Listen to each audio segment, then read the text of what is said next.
So you're thinking about buying or selling real estate here now, or to say the next 6 months or so, and you're confused. You're confused. If you're not confused, you should be. Man, there's a lot going on. There is so much going on. We've got major companies, real estate wise, merging.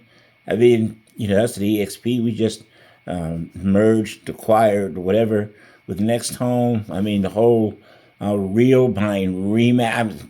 You'd have never thought some of these things years ago when I started in this business. And then you throw in, the war and the economy and the gas, and you throw in all this stuff, and you don't know who to believe about anything. You don't know who's telling the truth.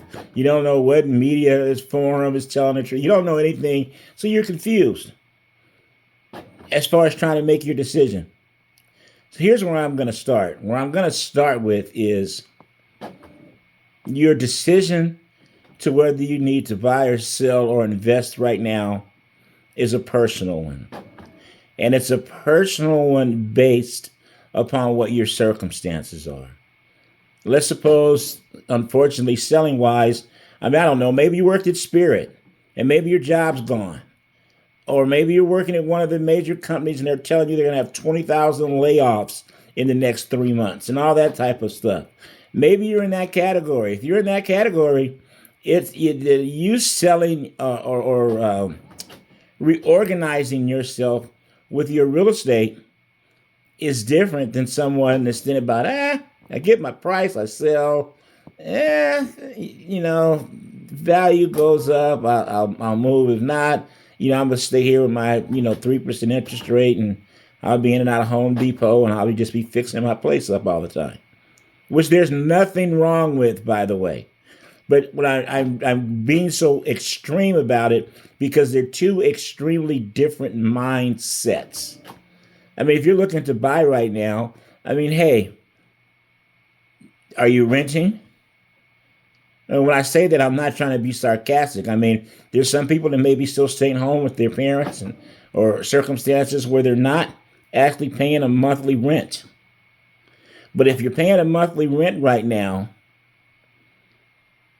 and you have the ability to purchase and start getting some equity, some home ownership in you, you know what? You should consider it, in my opinion. And that's, of course, assuming you can handle the monthly obligation. So what does a monthly obligation really mean? Well, a monthly obligation means the mortgage, the taxes, and the insurance. Can you pay your utilities and that sort of stuff? Well, the majority of us, even if you're renting, are paying that anyway. You're probably paying utilities. You're not calling it a mortgage, you're calling it rent. But when you put your first and your last and all that down, it's like a down payment nowadays. And the difference is that in areas that I work, there's some pretty good 100%, almost 100% down financing.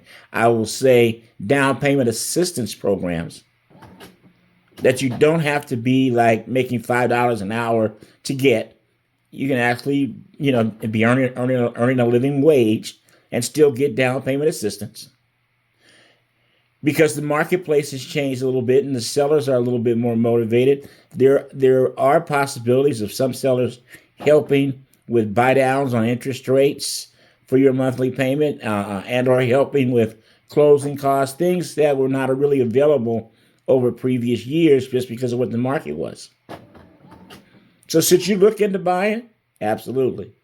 Here's the thing, though. If you're looking into buying, and it's just your first home, for instance, let's talk about first timers first. You don't necessarily get the Taj Mahal, your dream home. This is where I'm going to retire. This is where I'm going to die at property. At least not now. I mean, those are things that our parents were able to do. You don't tend to get that as much now, right? So, since you don't get that as much right now, you have to kind of look at this first property as a stepping stone. It's a stepping stone to get into the market, to begin to build some wealth, et cetera, for yourself and for your family. You can always move up down the road. You can sell this thing and move up. You can rent this thing out and move up. There are different strategies and things we can do at a different stage of where you're going to be at, right? Those are the things, in my opinion, that you should consider strongly. On the selling side of this thing, hey, listen, use your home as an asset. Use your home as an asset. Now, I'm not a financial planner, so I'm not going to talk to you like one, but I will tell you, I mean, I don't know what good it does for your home to be worth $1 million. You owe 300,000 on it, but you don't want to tap into that equity, and then you're struggling for gas and putting bread on the table. I'm not telling you what to do. I'm telling you you got options. I'm telling you got options. That's what assets are for. Maybe it's time to reevaluate the house, and maybe it's time to sell it. Maybe it's time to sell it, and maybe you sit back for 6 months to a year and see how things are going, and then jump back into the market. As far as home ownership, maybe you start renting, but maybe you've made good money on the equity of that home. So maybe that money now goes into the stock market, or into Bitcoin, or into whatever, while it accumulates more wealth for you and your family. What I'm really just trying to shoot out to you is that there's different options, different things that are available for you. And right now, if you can look through, which is very difficult, I'm not minimizing it at all, because I go through the same things. If you have to think through the struggle.